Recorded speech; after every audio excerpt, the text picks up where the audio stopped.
Recently, I was lucky enough to catch quite possibly the pinnacle of my angling, the biggest fully in the country, and I think it's only fair to sort of start this story with a PB that I caught 13 years ago, which would have been the Nutsy Mirror. I was lucky enough to catch that at 51 pound, and the reason why I start off this story with that fish will sort of come to light later on in the story. But yeah, for 13 odd years now, I've been travelling all around the country trying to catch myself another giant like that 51, and you know, it's not really ever come close to it. I've been lucky enough to obviously catch a few 40-pounders in that time, but nothing quite to that size. I've been lucky enough to fish, you know, lakes that have got bigger fish than 51 pound in, but you know, it's just not happened for me. And a few weeks back now, Justin Llewellyn, for any of you that know him, he's had this syndicate, or had this lake not far from my house, not far from Nutsy either, probably 20 minutes away. Obviously where I've grown up, where I've lived most of my life, and he contacted me through Instagram, said, look, I'm going to be changing my syndicate, changing the lake that I've got at the moment from a syndicate to a day ticket. Reasons being is that he wanted to obviously put an otter fence around it. So we wanted to try and obviously get as much promotion about the lake before it turned over into day ticket, and that was only happening sort of 2 weeks after he'd contacted me. And now he sort of said to me, oh, I've still got the big un in there, and I'm like, right, okay. He said, do you fancy coming down and having a trip? So, yeah, I wouldn't mind coming down, seeing what you've done in all that time, because when he actually acquired the lake, he'd offered me a ticket on the place, but at the time I had other things going on. I think I had a roach pit ticket at that point, and obviously my head was stuck into that. So yeah, 13 years later, obviously Justin's got hold of me, said, would you come down? Said, yeah, not a problem, and just mentioned that he still had this big un. Now I thought, you know, his big un was probably a 40-pounder, maybe a 50-pounder. Didn't really sort of ask about it too much, to be honest. And posted obviously on my Instagram that he's going to be opening it up for a day ticket, or exclusive booking, should I say. And I saw a post on Facebook about a possible 60-pounder in there. 60-pounder, really? So I got back hold of Justin, obviously, to book in these dates for me to come down, and said, what's this about this 60-pounder? And he said, yeah, well, hopefully that fully of mine should be 60 pound now. It got caught in October at 59.12. And I'm like, what do you mean you've got a possible 60-pound fully? And he's like, yeah, you know, the big un. And I'm like, I never knew anything about it. All my mates knew about it. I'm started phoning around all my mates. I'm like, what's about this bigger? Yeah, we just presumed you knew about it. And I'm like, no, didn't have a Scooby that this fish is 20 minutes from my house, is a possible 60-pounder. And I'm like, that is unreal. How have they kept it that quiet? Even, you know, a 40-pound fully is big, but a 50-pound fully, there's not many of them in the country. I don't know if there's any 50-pounders in the country, and a possible 60, well, that's a given. I don't think there's any at all. So, yeah, got down to Justin. He said, come down, have a walk, see the place, see what you think, etc. And yeah, went for a walk around and couldn't believe sort of how good the water quality was, but yet how sort of small the pond was still. Well, I say small, when I looked at it 13 odd years ago when Justin had got the actual lake, it was obviously a little bit smaller than what it is now. He's done a lot of work there. It's a lovely, lovely lake. I would say it's probably about 4 or 5 acres, I believe. And yeah, was thoroughly looking forward to this trip. So I'd gone for me walk around, got a real good feel for the place. A week later, gone down there for a 3-night session. So I'd actually chose a swim that was in the middle of the lake, because I just thought that would probably give me the best sort of vantage point of sort of fishing you know, most of the pond, or being able to see most of the pond, if I was lucky enough to see this 60-pounder actually show himself, because there's no fish sort of close to that size in there.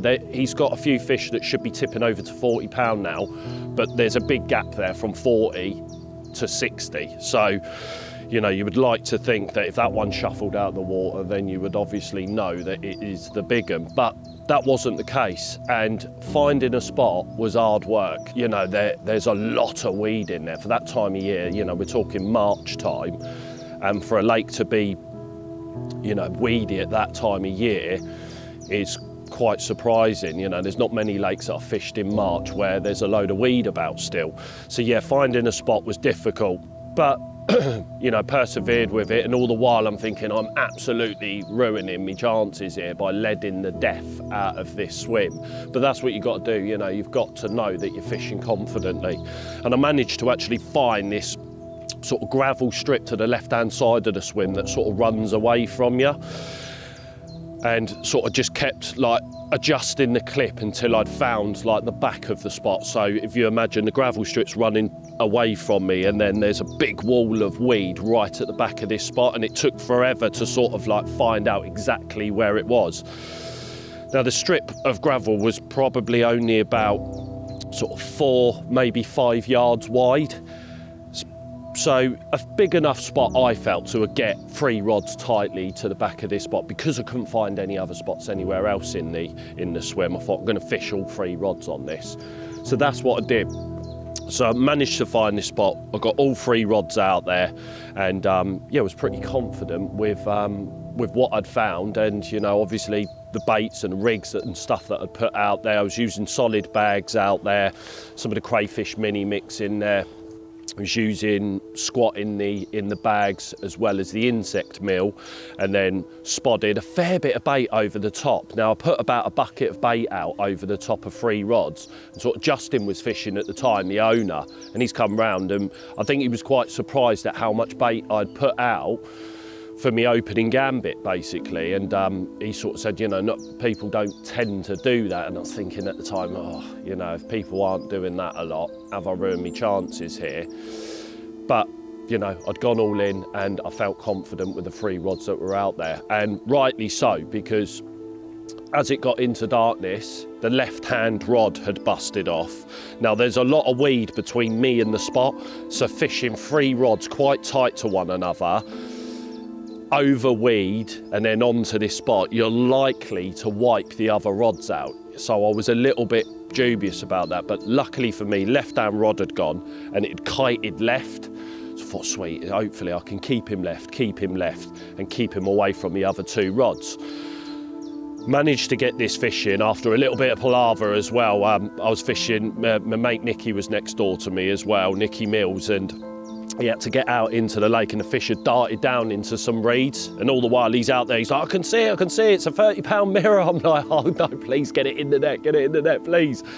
Managed to put this fish into the net, and yeah, what a start to the trip. 32 pounds, fish that they actually call the pig, and yeah, you know, absolutely buzzing with that start. And not only that, I've still got 2 more rods left on the spot, so you know, I was thinking, hopefully, you know, there's another chance here of another bite.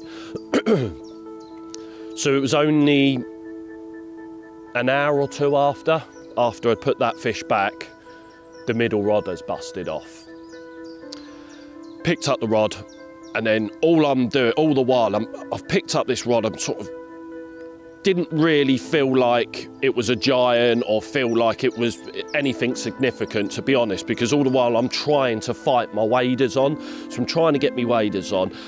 And by the time I'd got my feet into the waders and I've looked up in the water, I had my head torch on at the time, it's obviously dark, I just see this absolute Leviathan come up through the water.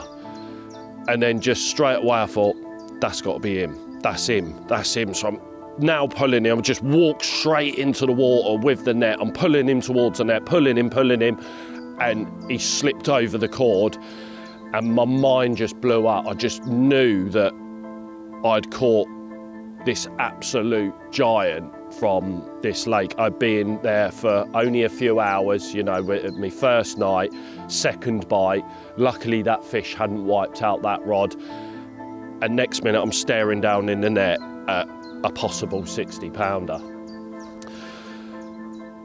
It's all a bit of a blur, to be honest. I think if it hadn't have been filmed, I probably wouldn't be able to tell you what had gone on from that point, in all fairness, because, you know, catching a 60-pounder is just mind-blowing. You just never expect it to happen, do you? You like to go to these places and talk about, oh, there's a 60-pounder in here and, you know, hopefully I'll catch it, hopefully catch it. You never actually think that it's going to end up in your net, especially on the first night.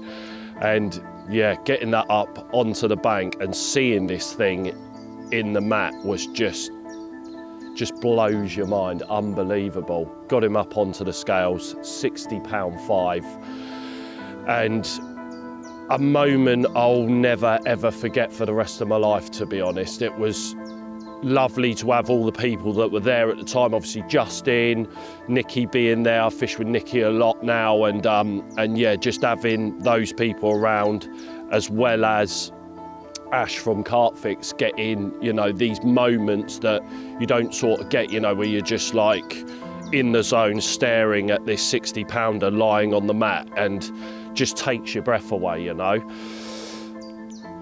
And the reasonings for me sort of saying about obviously that nutsy fish being 51 pound 13 years ago.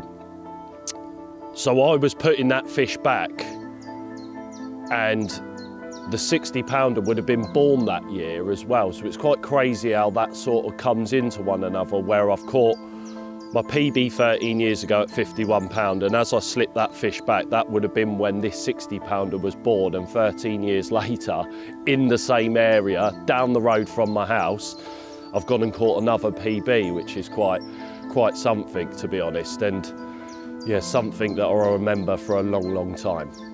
Now, obviously I'm on a 60s hunt now. I'm like, right, got a fish for 60-pounders, got a fish for 60-pounders. I'm lucky enough to have an island ticket at RK. So you got Royds in there that has done 60-pound, but he sort of fluctuates a little bit from sort of mid-50s to 60. So that is what I'm going to be fishing for throughout the year. But I got a phone call yesterday to say that this Sunday I've got a trip to Waterside, and for anyone that knows or don't know, there's a 60-pound common in there. So this Sunday I'm going to be fishing for another 60, so watch this space.